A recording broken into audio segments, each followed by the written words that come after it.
Hey, everybody, welcome to the Intentional Optimist Unconventional Leaders guest speaker series. I am thrilled today to have Amber Fuhrman with me. Welcome, Amber. Thanks so much for having me. I'm so excited to be here.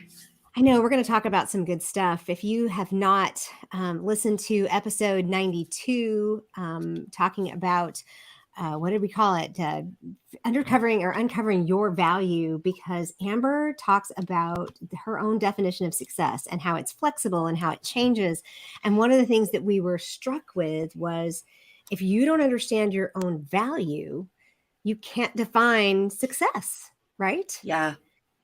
So, Yeah. And I feel like it's a chicken and the egg situation, right? Because I feel like your value comes from stepping into your value before you feel it, right? And mhm. that definition of success helps you take those actions that are going to move you closer to where you want to be. Because I think anybody who has accomplished anything in any challenging space, especially entrepreneurism and business ownership, will tell you that they just don't feel like they belong when they first start.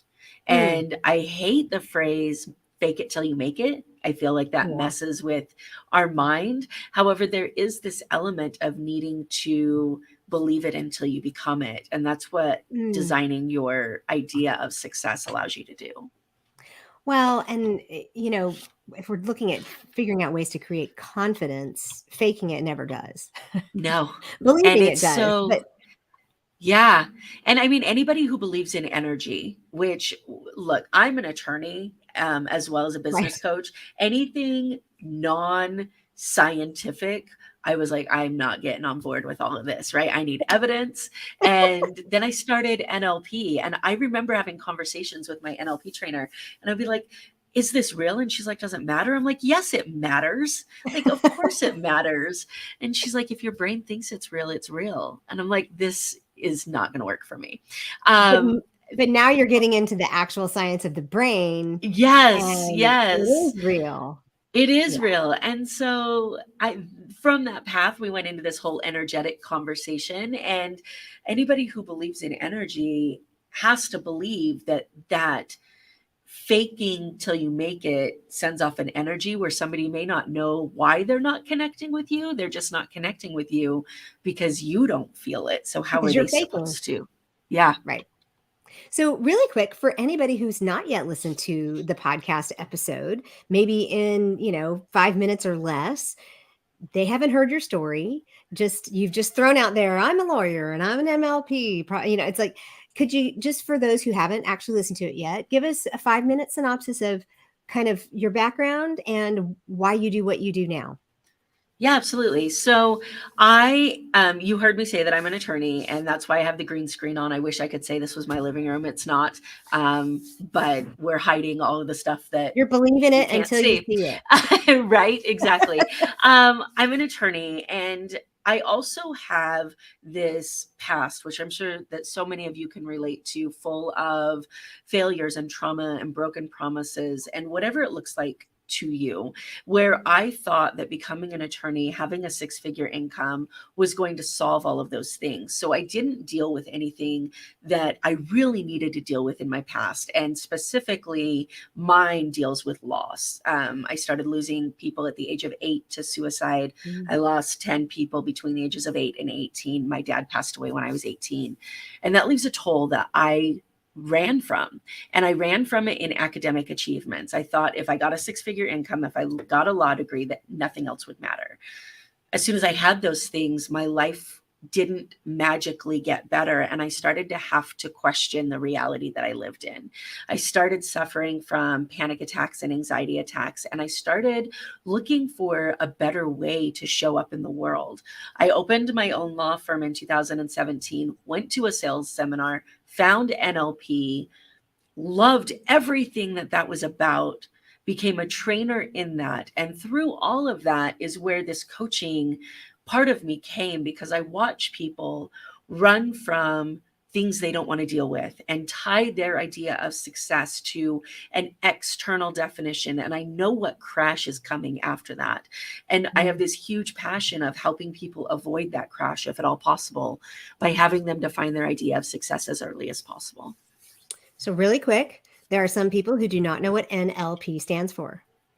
Thank you. I forget that. I know. NLP is neurolinguistics programming. It's the science of the way that we see the world, how our experiences and the way that we were raised have shaped our mind and what we choose to perceive the world as being, and how we can reprogram those experiences to be able to achieve the level of success we want to have.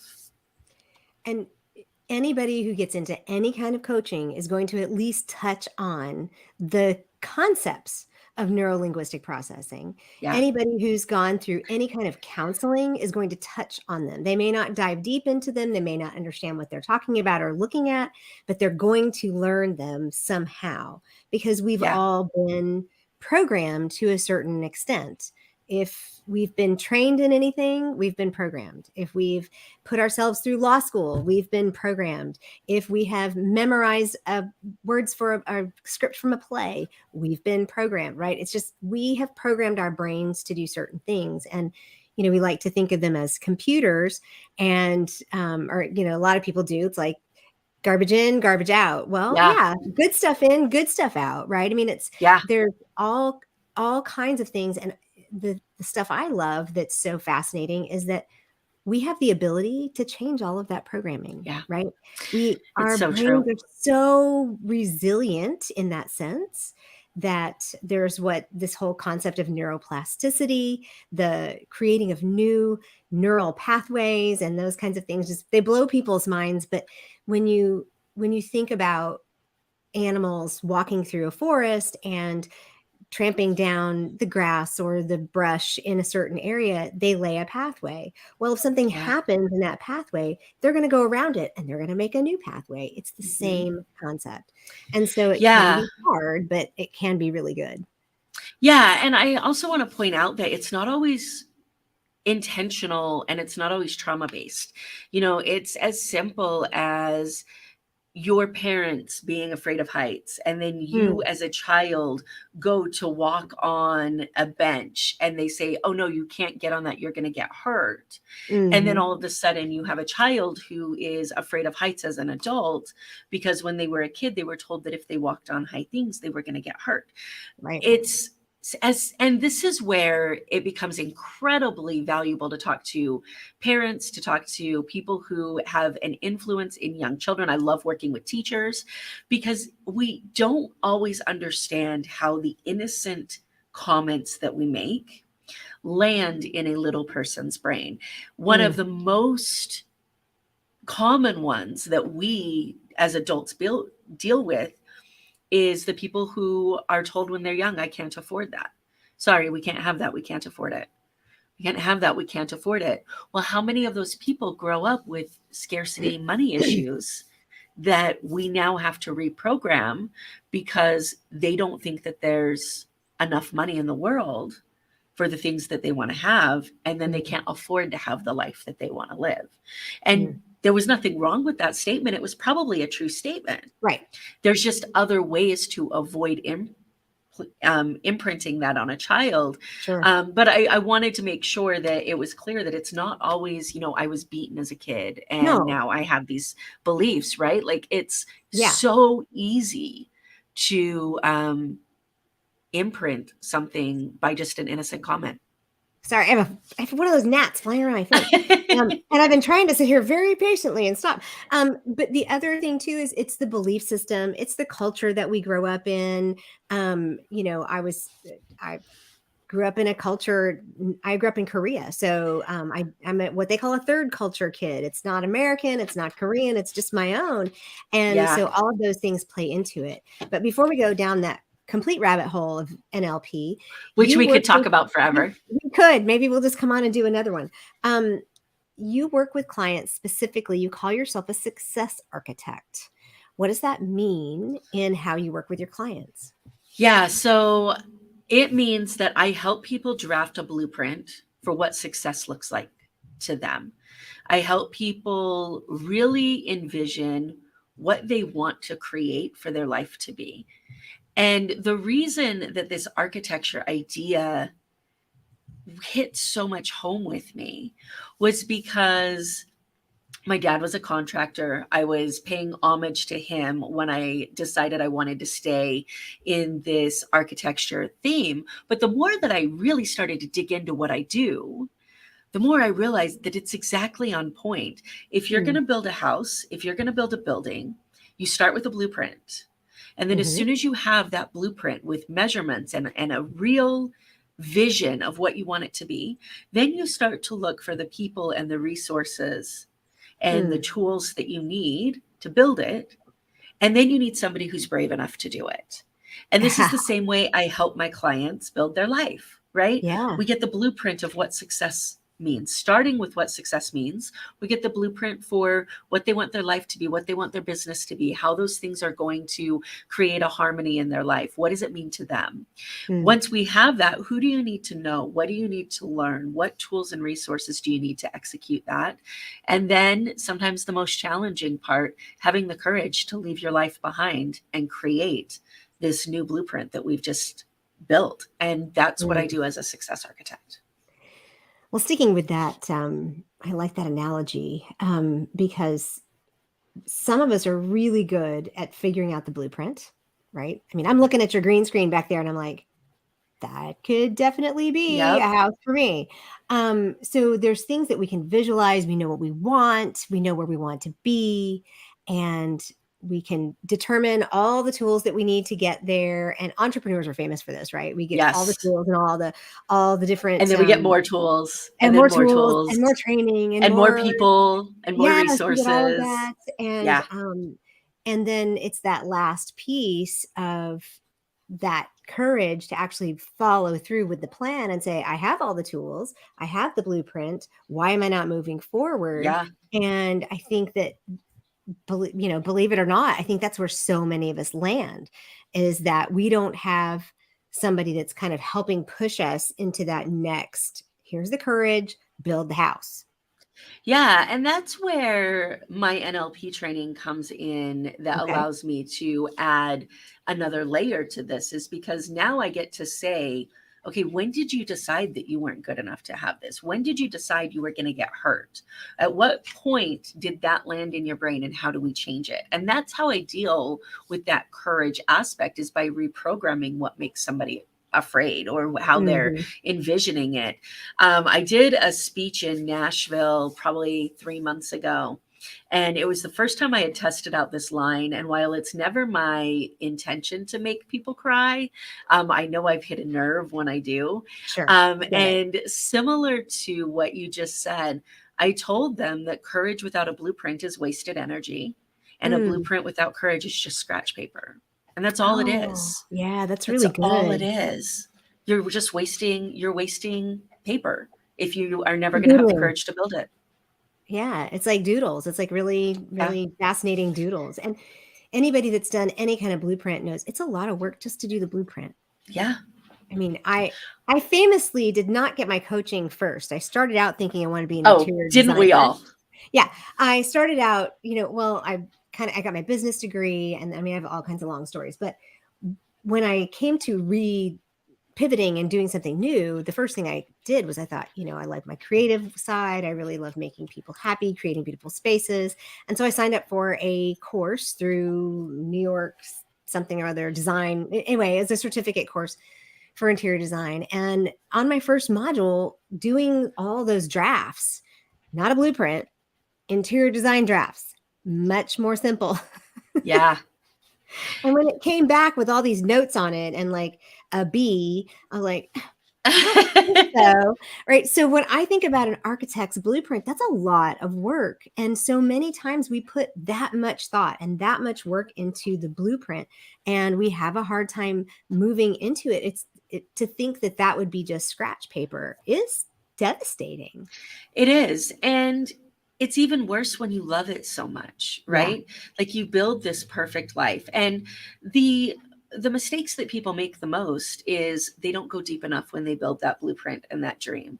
So Okay. this is where when we talk about the difference between goals and resolutions and things to that Hmm. effect, they say, "Oh, I want to have $100,000." Well, that's not a goal, No, right? it's a wish. Yeah. That's like that's a milestone, but it's not a goal. Your Hmm. goal is like, what do you want your life to look like and feel like and sound like? And what do you think when you're sitting in your life when you have hit what you just made your goal to be? And so Hmm. all too often people think, like I did, if I make this six-figure income, then all of these things will happen. That's the unconscious thought. Because we don't delve deep enough into it, we don't make the connection that that's an unrealistic expectation. Like, it was Hmm. completely unrealistic for me to believe that a six-figure income was going to take away the pain of losing my father. But Yeah, I had never put together that that's what I was doing sure. until I got there and my world didn't change. So the biggest mistake that people make is they build this draft of the outside of the house and what it looks like from the outside. Right. And they don't take a look at how big each room is. How Mm. much of my day do I want focused on work? How much of my day do I want focused on family? What does family even mean to me? How much Mm. of it do Hmm. I want to focus on spirituality? And what does that mean to me? It is a really exhausting and in-depth process that if we aren't willing to be completely honest with ourselves and push out everybody else's opinion, we could end up building a life we don't want to have. End up, how many of us have done that? Yep. How many of us do that? That's why we coaches have work, because Yeah. people have built lives that they don't want. And I love this analogy of going from the outside in and being able to say how many rooms are there, because there's one more tool that we're about to look at here that you and I Yeah. actually both use. I don't use yours specifically, but you and I both use it in coaching, and we use it for pretty much the same thing, but you use it in a really unique way. Why don't you go ahead and tell us about it and kind of share it with everybody? Yeah. So it is not something that I personally created, although I have adjusted it to my use. I think it's Same. pretty standard in the coaching industry and pretty well known, but it's called the life wheel. And for me, this is a visual representation of what your life looks like now so that we can focus on where we want to improve. And there are some people who use it in a way to say, what do you want your ideal life to be? I choose to use it in a way of, where are you at right now? And Right. where are we going to go with it? And it's really interesting because I was talking to somebody who had actually gone to a workshop where they had people do this life wheel, which we're going to tell you about in just a minute. And then they had them cut out two exact replicas of it. Now I've got the flies. Um, Just came two right through the exact screen. right? Two exact replicas of it, and they connected it, and it was cardboard, and it was this physical wheel that you could hold in your hand.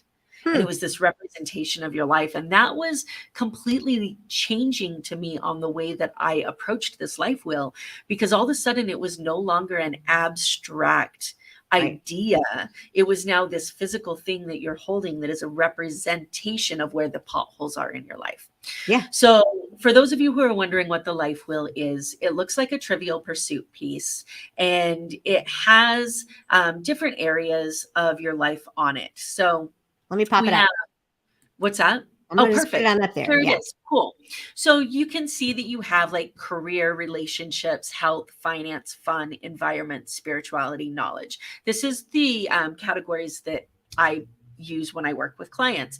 When you talk to anybody, they'll tell you that your life is broken down into mainly three categories: your personal life, your work life, and then your health. And that is absolutely true. However, to me, those three buckets are too big. We need to break it down even more, which is why we use the life wheel. So, the first thing I do when I work with clients is I have them take a minute and think about what each of these words means to them. Because inevitably, the first thing somebody comes to me and says is, what do you mean by relationships? Mm. What do you mean by spirituality? Well, it's not my life wheel. So, what do you mean when you say relationships? And what do you mean when you say spirituality? Because that's what we're going to be gauging this by. They're not my definitions, Yeah. they're their definitions. Right. So, once they know what a relationship means to them and what these words mean, Then I used to give this to my clients and ask them to fill it out and turn it back to me, which filling it out looks like asking yourself how fulfilled and satisfied you are in each area of this life. The middle of the wheel where the spoke is a 0. The outer is a 10. 10 is perfection for anybody. I'm going to break your heart when I tell you it doesn't exist. If you have 10s, you're lying to yourself. I'm sorry. And I would say if you have 0s, you're probably being too hard on yourself as well. So you've got to find that honest middle. And so I used to hand this to people, ask them to tell me, where do you fall in each area as far as your happiness, fulfillment, satisfaction, and then connect those. And inevitably, there's an area that is significantly lower than the others. And it creates this pothole that is really weighing you down in the way that your life harmony is allowing you to move forward energetically.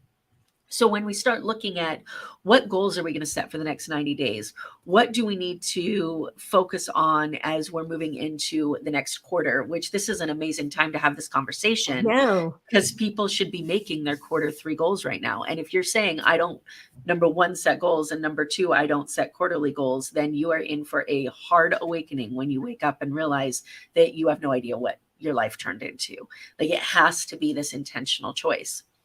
Now what I do is I actually fill it out with them, because what I found is that if I handed it to them and I asked them to do it on their own, they would overthink it. They would rationalize their choices. So to tip this in just a little bit to the NLP side of things, we have a conscious mind, we have an unconscious mind. Our unconscious mind runs 90% of our life. We don't even listen to it 90% of the time.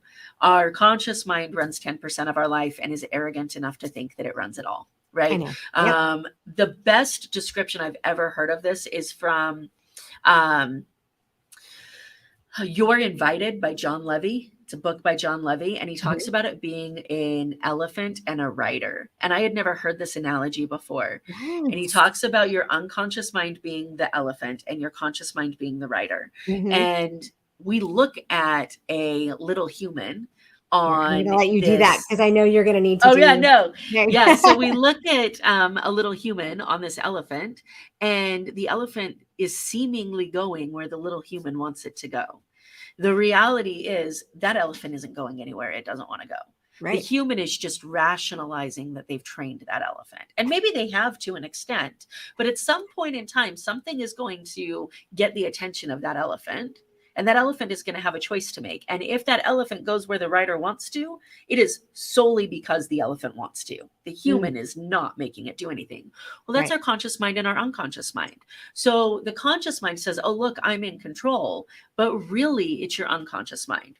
So to put this in terms that you are probably already aware of, Mhm. intuition, that voice, Mhm. that pit in your stomach, the times that we've all been in a classroom of some kind as a child or as an adult, where we've had a question and then we've said, oh, I don't want to ask that question, it's going to be stupid. Mm, Or I know the answer, oh, I'm not going to answer that, it's wrong. mm. So that unconscious mind knows where you fall in each one of these areas. And then Okay. the conscious mind starts to rationalize it. So what I do is I do a meditation with my clients now, where I don't ask them to focus on anything except for my words, and I fill this out for them. Hmm. And I have them take deep breaths. I have them center themselves. And then I ask them to tell me the first number that pops in their mind when we talk about satisfaction and fulfillment and happiness in each one of these areas. Hmm. And then when they see it, they're like, well, I think that I actually feel better about my career. Now that's your conscious mind saying That's the that you 10%. are unhappy and embarrassed with the number that you just gave me. Yeah. So this is where I start with every one of my clients. This is where I would suggest that anybody who is saying, hey, like, where did my life go wrong? What life am I living? This isn't where I wanted to be. Anybody who wants to make any improvements in their life whatsoever, this is where I start with every single person I work with in any capacity. So do you use this then on a regular basis to touch base, to come back? Every At 90 all? days. Every 90 days. Yep. I do it myself every 90 days, and I do it with every one of my clients every 90 days. And I have them keep them, but I ask them not to look at them until we do the next exercise, because I don't want them comparing. Well, 90 days ago I was here, so I have to be better, or Mm-hmm. else I'm not making progress. So we Right. keep them so over long term, we can look at where there's been shifts and where we still want to spend some more effort and energy. But when we do the 90-day check-in, I ask them not to look at it before we do the exercise, so that they are coming in with a fresh mind. That sounds really smart. And I think I might change a little bit of the way I work with my clients on these, because it's just, you're right. It's so easy for, I know, because I do it. I had been doing it monthly, Hmm. which it was. I have a reflection process that I do, and it's kind of rhythmic thing. And so when I was doing it monthly, I would kind of say, well, where am I this month? And I found it was a little bit like getting on the scale every morning. I was like, Hmm. well, that's not any better, or or hey, this is Yeah. so much better. And the reality is, what I'm learning in my health journey is that this, I'm now looking at a whole year's worth. I'm 6 months into this health journey of becoming strong, and my weight really hasn't changed much in 6 months, but my inches have gone down. And Hmm. so there's a different type of satisfaction there. But being able to say, well, if I don't get on the scale, it really doesn't matter, because I actually feel differently, Hmm. which is part of that subconscious mind kicking in and saying, see, you don't know everything.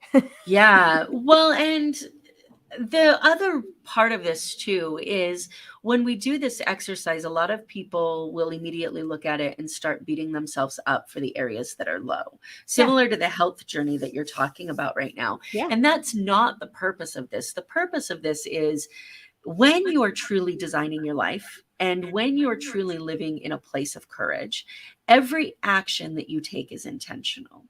So Hmm. when I am working on quarterly goals, I want to know, what books am I going to read this quarter? Yeah. What, and for my group coaching and my masterminds as well, what do they need? Well, the Yeah. best way for me to know what they need is to know where they are every quarter. So Mm. we'll do this exercise together, and then I will plan out my next quarter of content in that group coaching or that mastermind based upon where each person who's in it Oh, has put cool. their life will. So it becomes a planning tool instead of a, let me see if I got better. Similar to your Right. health journey, right? You Yeah. ditch the scale and you start looking at something else. So instead of saying, let me see if my relationships or my spirituality or my environment got better, we start saying, what is it that I get to focus on in the next quarter, so Hmm. that I can make my entire life more meaningful for myself and move myself closer to making the impact that I want to make in the world. Right. And it's nice to think we want all those to be out of a 10. But the reality is, we just don't want one or two of them to be at a 1 or a 2, because then you've got this wheel that goes boom, boom, boom, and it does Yeah, not feel good. Then no, it you don't doesn't. feel it. Yeah. I would say that in the world of harmony and fulfillment, that a person who has fives all around is generally much more satisfied than a person who has six sevens and three twos, Yes. right? And so that's contrary to popular belief, because we are perfectionists by societal nature. Yeah, yeah. And when we see something that's so close to being finished, right, we Yeah. want to work on it. So what inevitably happens is, someone will say, oh, but my career is so close to being perfect, so I'm just going to work on that. Yeah. And then as soon as I get that perfect, then I'll go to this spirituality, which, when I first did this life, well, I crossed off spirituality. I was like, screw that stuff, I don't need it. I was so I grew up um in a very strict religious environment, my town, not my house, that is very guilt-based, as Mhm. most religions are. And when I finally walked away from that for almost 15 years, I refused to look at anything spirituality. I just crossed it off. When Mhm. I started healing, and this is the power of this, when I Mhm. started healing, all of a sudden I started realizing that my life was not complete without some sort of spirituality, Mm. and that I got to define what that meant to me, that I Yeah. didn't have to look at any other definition. So I say that to say that while the intuition, the first inclination might be to try to make something that's already at a high score better, sometimes it's more important to focus less on that thing that has a high score, focus more on that thing that has a lower score so that you can create a more harmonious life all around and then improve them all together. Well, and that's exactly how I work with my clients is because when we talk about our strengths, it's very different. We want to play to our strengths. But when we're talking about our satisfaction, right? People want to say that's the same thing. It's not the same thing. When we talk about our satisfaction, I talk about making the wheel smooth rather than Right.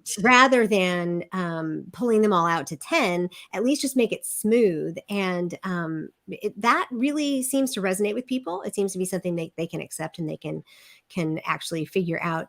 We've put on the bottom of the screen here the free life wheel planner from Amber, and you can find everything at her website. But this is specifically will let her know that you saw her here. And is there anything that we've left off today that you would like to leave with people? The only thing that there's two things. And I think we talked about this. We might have talked about this on your episode. I've done so many episodes recently. I'm not sure. I'll tell you. Um, there's two quotes that I live my life by that Mm, dictate the courage aspect of this, because there's the tools and the resources, the planning, the blueprint side of it, that can all be figured out by the tools and the resources that we have. The courage is an internal thing that we've got to face. Brene Brown has a quote when she talks about her arena where she says, if you're not also in the arena getting your ass kicked, I'm not interested in your opinion. yeah, And that changed the way that I looked at outside opinions. good. But, and there's a book called You Are a Badass by Jen Sincero. Have you read Yeah. it? I've read the money book. I've read the Okay. money one. Yes. In You Are a Badass by Jen Sincero, I was listening to it on audiobook 3.5 years ago.